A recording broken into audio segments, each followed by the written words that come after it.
Everyone. I thought I would do a quick unboxing that I got recently in the mail from some seeds that I got from So True Seed from Asheville, North Carolina. They're actually up and running, able to ship out stuff again.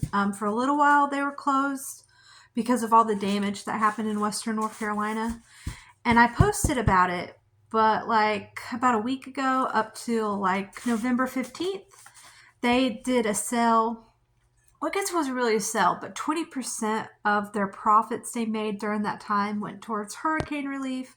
And I thought it would be a good idea to order some seeds from them and also to help add back into the economy since they are a Western North Carolina company. And since I'm a North Carolina person, I really should have tried ordering from them sooner since a lot of the seeds do well in my area. So I thought it would be cool to give them a shot. And it came in one of these envelopes. They shipped out like, it was either that day or the next day.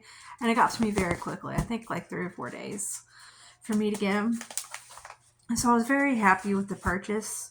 So I thought I'd start us off. So first up is, I did a couple mixes for flowers because I do want to add more flowers next year. I think that would help up my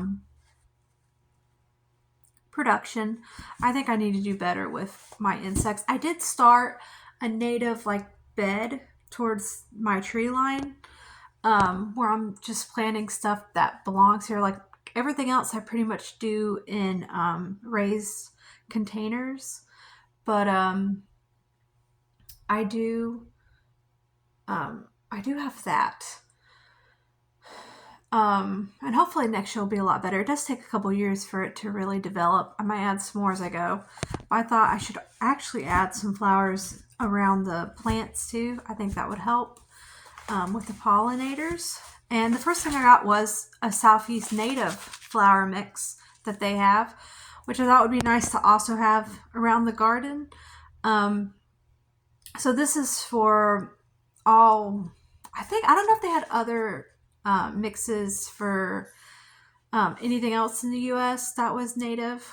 But they did for the Southeast, and they have for the mountains and the plains. And it's like phlox, black-eyed Susans, milkweed, coneflower, gay feather, blanket, coreopsis, tickseed, mint, aster, lupin, coreopsis, coneflower, sage, stuff like that. So I thought that would be neat to have. And I also got another mix that was edible flowers. It's hyssops, English daisy, borage, calendula, cornflower, cilantro, chives, wee willie, dianthus, lemon mint, nastur. Never say that right. Nasturtium. I didn't say that right. I know it, but it's not coming to me. Pansy and Johnny Jump Ups. And both these benefit from cold stratification. And I will probably do maybe December, January. It's a weird year this year in my area. I guess technically we had our first frost last night, but my temperature gauge only went down to like 34. So it was like a warning, but it didn't really do much here. And it's already back up into the 50s. I think it's supposed to get low again. By the next week, it's going to be in the 70s. So it's been a very weird year here. And so I haven't even spreaded my garlic yet because I got some hardnecks. I have them in the fridge because I want to give them a good amount of cold too, because that's the one thing. Soft necks do a lot better in my area. So for that, it's just purple garlic. I have that in the fridge. I'm still planning on planting those, but I keep waiting. And I was like, well, maybe this week. But they're already talking about 70s for next week. So I don't know. I just want to make sure it gets a good amount of cold season so it can get a good planting next year. But we'll see. But this also would benefit from the cold. So we'll see. I'm saying like I was about to say it could do fall, but honestly, I could probably wait as late as even maybe January the way this year is going. It's a very weird year. Very weird year. And one more flower that I've gotten is a roselle. It's the Thai red roselle, and it's a hibiscus plant, and my husband loves hibiscus tea. I make it often, so I thought it'd be awesome to actually grow it and use. And it needs a long warm season, which the way it's going, we're definitely gonna have that next year. It's just because we switched from zone 7B to 8A. It's just warming. It's warming up, and it's also drier. It's just such a dry winter too. Like, we at least have more rain by now. It's just weird. Next up is lamb's quarters, and I've never done lamb's quarters. It's supposed to be like a wild edible plant that's like spinach, very similar. And this one is green, but it has like a red magenta heart on the leaves. And it's supposed to be good in a salad or sauteed. And I have been enjoying amaranth this year and Swiss chard. I like scrambling it in my eggs and stuff in the morning. So I thought another leaf like that would be fun to grow, especially because I've never tried this. And I even think it's because it's, I want to say it might be native to the United States. I could be wrong, but it's a wild edible plant. So that's very cool. And I have one more leaf, the lettuce. It's a speckled Amish butterhead. And this one is like lime green leaves, but it has speckled red dots all over it. And I just think that looks so cool. I've really enjoyed this year. I'm growing right now in the garden. I'm growing Paris Island romaine, Tom Thumb, Bib lettuce, spinach, and then a muscadine mix. And I'm enjoying the muscadine mix, the red mixed in, to add in my salads. So I like the idea of adding more colorfulness to the greens. So I definitely wanted to add that to the mix. And it's, I want to say it was an Amish variety. Yeah, speckled Amish butterhead. So it's an old heirloom. So that's cool too. So I got that. And then the next thing is a carrot. I got the Red Core Chantenay. I hope I said that right. I actually don't know if it has a red core though. From the pictures I've seen, not much. They didn't really have a picture of the inside on this website. But it's a French variety, and it holds up very well in heavy soil. So I'm thinking this one might be an easier one to grow. But it has wide shoulders, and it can be very stubby. They're not considered, I can't talk. They're not considered elegant carrots.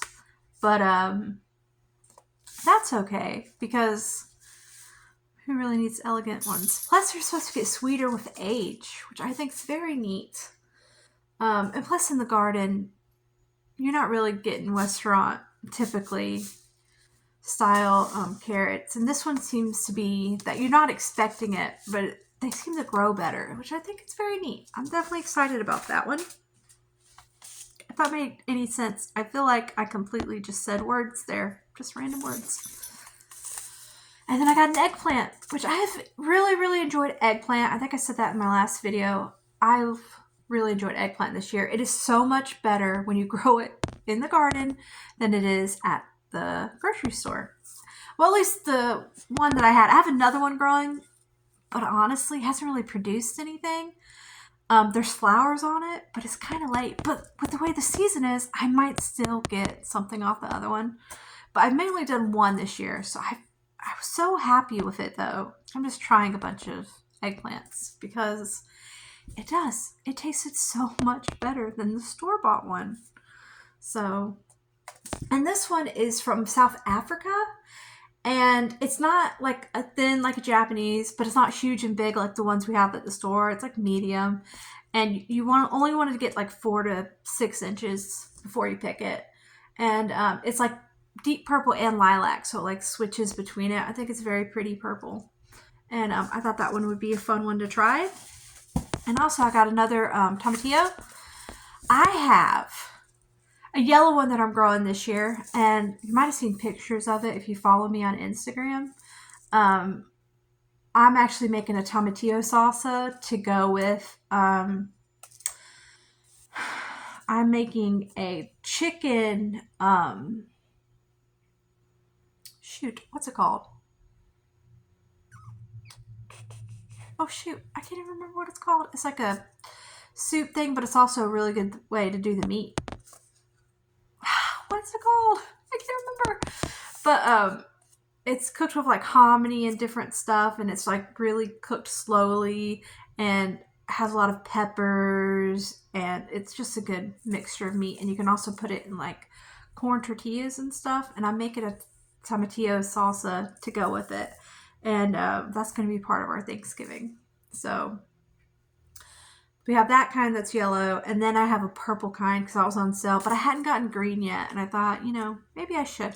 Now, do y'all know that with tomatillos, you need to grow 2 plants of one to get it to flower? If you just grow one, it doesn't. So I make sure people know that, because that's very interesting, because not every store mentions it. So it's something to remember. But I just grew 2 plants this year, and I had a ton of tomatillos. So even if you don't have a lot of space, the fact that you need 2 shouldn't like deter you, because you can still get a lot off of fruit. So that was very fun. I enjoyed that. I really enjoyed that. And ground cherries this year. My husband was not a friend of the ground cherries. He was like, it was just too earthy sweet to him. But I just enjoyed snacking on it all year. So that's good. And now on to peppers. Now this one, there wasn't a picture of it on the website. It was the red ruffled pimento sweet pepper. And it says it's like, it's flattened a little. I don't know if that means like it's flattened at the top or if it's just flattened completely, because it also says it looks like a miniature pumpkin. So I was like trying to picture it in my head. And maybe I should have looked it up. Maybe I will. I was just intrigued by that because it's supposed to be really sweet and really good roasted, and people use them to stuff, so it's like a good stuffing pepper. So I thought that one would be good. So, and also I want a couple pimento peppers, because that's just a good all-around cooking pepper. And if you're wanting to make like different cheeses and stuff, I thought that would be cool. And one more pepper that I got was a chocolate cake pepper, which this one is has been selected as a large version of Chocolate Beauty. So it's just a really big chocolate beauty one. What did I say, booty? Beauty one. Done by the breeder Doug Jones. It's supposed to have really high yields, which is good because with a lot of like sweet bell pepper plants, you don't seem to get as much as you would like shishitos or poblanos. You know what I mean? Like you seem to get a little less. Actually, I have found that you get more as the season progresses, but it's still not as much as you see on other pepper plants. So I thought that was cool. We'll see if it is. And it's compact and only gets like 2 feet in height. I thought that was very cool. But pepper plants don't get that tall. I used to think they did, but they really don't. They don't get that tall. I think the tallest I had was maybe 3 feet,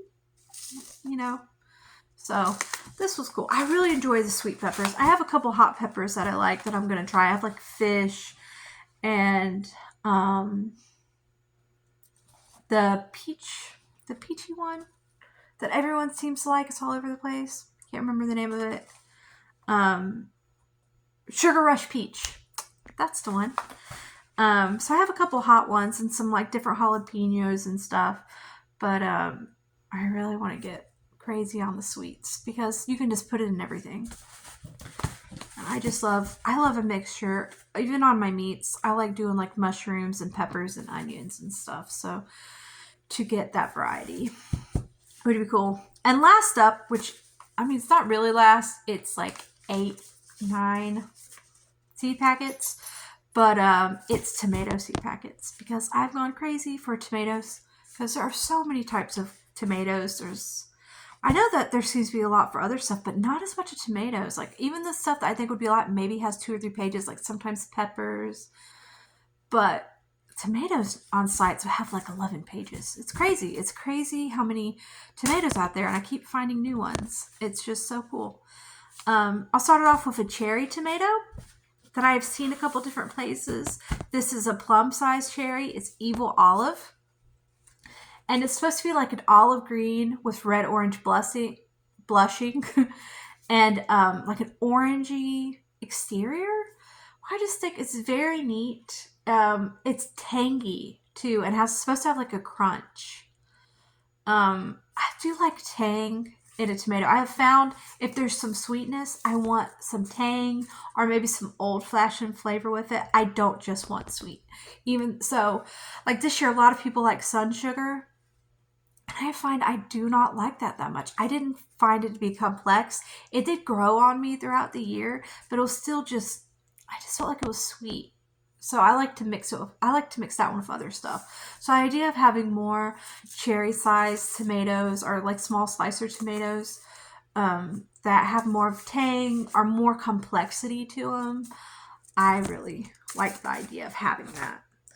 And the next one is this it's a potato leaf variety and it's pear shaped. It's green. It's one of those green and ripe ones, and it's called Queen Aliquippa. And it's supposed to be sweet and fruity, which you don't really find that in green ones. So I'm, because I would like to find a sweet one that I really, really like a really sweet one. Gobstoppers this year, I really enjoyed that. I've enjoyed Gobstoppers. I just tried one recently because I had like a late succession and it's just producing, and I picked some off green because I was so worried that something happened. But even last night, my plants today look completely fine. I had them covered just in case, but they still look fine. They're still flowering. So I have tried the Gobstopper recently, and that one is it's green flesh, but it's like no green on the inside, but it's yellow on the outside. So it's, yeah, green flesh, and it was still had a little tardiness to it, but it was sweet. It was sweet. It was really good. So I'm hoping maybe this will be similar because I really seem to like that. Because some sweetness is good. It's just I don't want just sweet. So it's supposed to be fruity too, maybe citrusy, because I've seen a lot of people talk about citrus tasting, and I would like to see if I can figure that out in some fruits. That would be cool. So the next one is one of those fuzzy tomatoes. I have a I cannot talk. Wops's Pinnakin Peach and Red Furry Boar from Brad Gates. So I only have two, but I do want to like continuing my collection of fuzzy ones. I think it'd just be so cool to have like a row of fuzzy tomatoes, like peach skinned, because that doesn't bother me. I like just snopping on peaches. Like the texture won't bother me. I just think that's very neat. I don't think many people know that you can have furry tomatoes. So that's cool. And this one is, so they're yellow, but they have a hint of a pink blush when they're ripe. And they're supposed to be very frondant and sweet and juicy, but also mild. It's supposed to also be a good storage one if it's picked light green before frost. So that's interesting too. I am trying to load up on stuff that will be good storage ones. I have Burpee Lawn Keepers, which mine do not look like the picture, and I ordered from Burpees. And it is taking a while to turn red. You know, it looks like I'm probably going to have a bunch, so I might be good for a couple months, which is great. But it doesn't look like the picture. Mine's more pointy, and has a little green on it. And then it's turning completely red, though, but it doesn't look like the picture. It's so bizarre. I haven't actually, like, really bitten the one yet because it's taken so long to, which is what I wanted. I wanted some tomatoes, over the season, and this year I'm just lucky because I just had today on a sandwich. I had a pink Berkeley tie-dye on a sandwich today in November. It's the end of November. It's crazy. Oops, I shook the table too much. But so I'm adding this pretty as a peach. So yeah, more lawn keepers. I definitely want more that keep longer, you know, even if it's just a tomato that can stay on the counter for a couple more weeks. You know, that's awesome because if you go through a lot of tomatoes, you want to be able to actually get to them all. Another one, which I thought would be very cool, is called Crimson Crow. Oh my gosh, I can't talk. It's called Crimson Crow. And it was bred by Richard Spencer in North Carolina. And I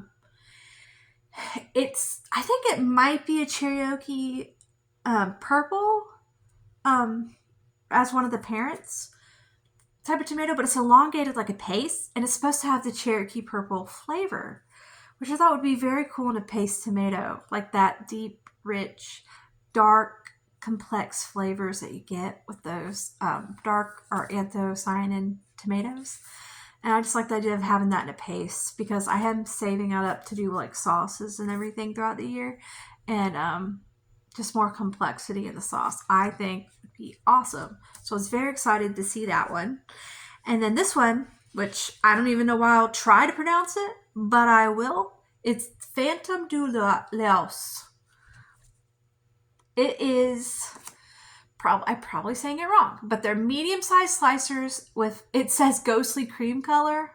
So it's like a very pale, whiter, one of them yellowish, really pale, creamy tomatoes. And it says, legend has it that the fruits will glow in the dark in the presence of ghosts, which is, I just like that. I just thought that was neat that's, I don't know if they made that up or if that's part of the story, but I thought that was very cool. Which I wanted a couple more really light yellows because I have a ton of regular yellows and oranges, but I had like pineapple pig and great white, I think. I don't even know if I have another one, so I thought this would be a cool one to add to that. And then I also got Brandywine Yellow, which I'm going to try different Brandywines next year. I haven't grown any Brandywines before. I have the regular, I want to say it was a pink one though, Brandywine from regular seeds from the store, but I don't know.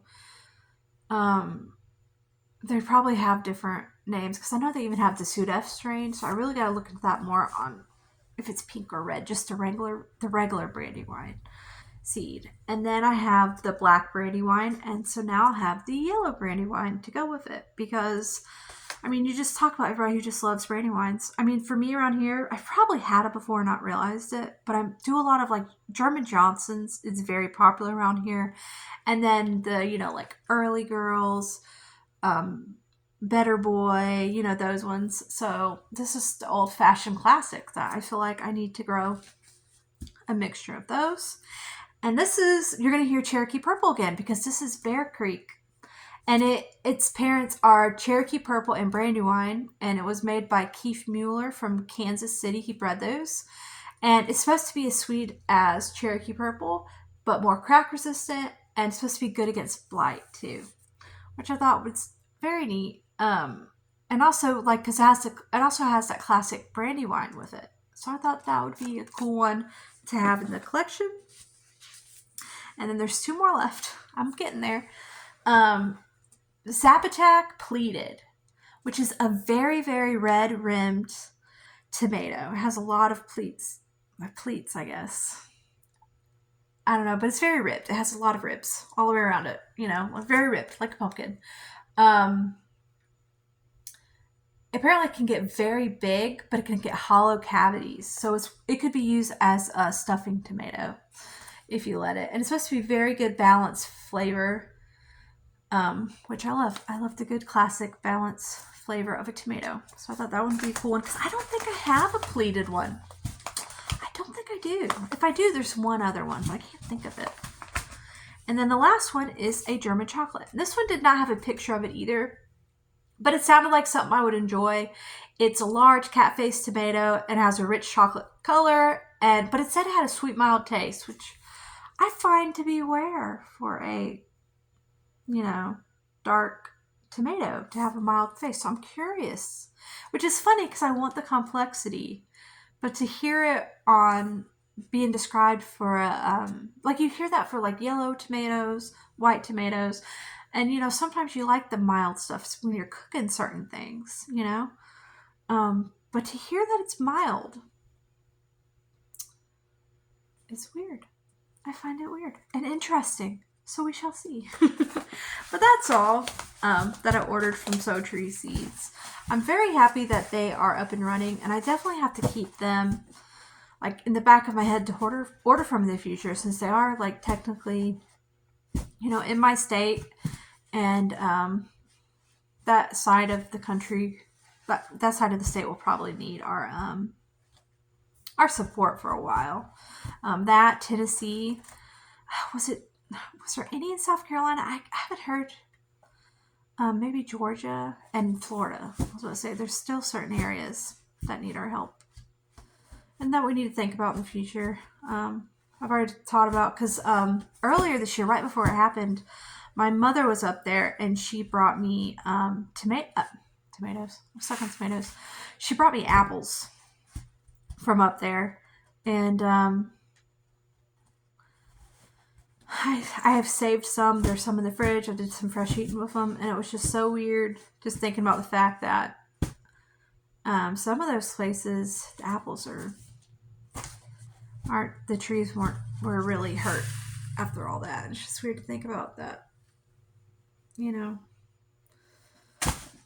I was eating on some that might not even be there anymore. I hope they are. There's some farms that made it through, but there's some farms that didn't do good. So just really sad. But I'm glad I was able to support that area with that purchase.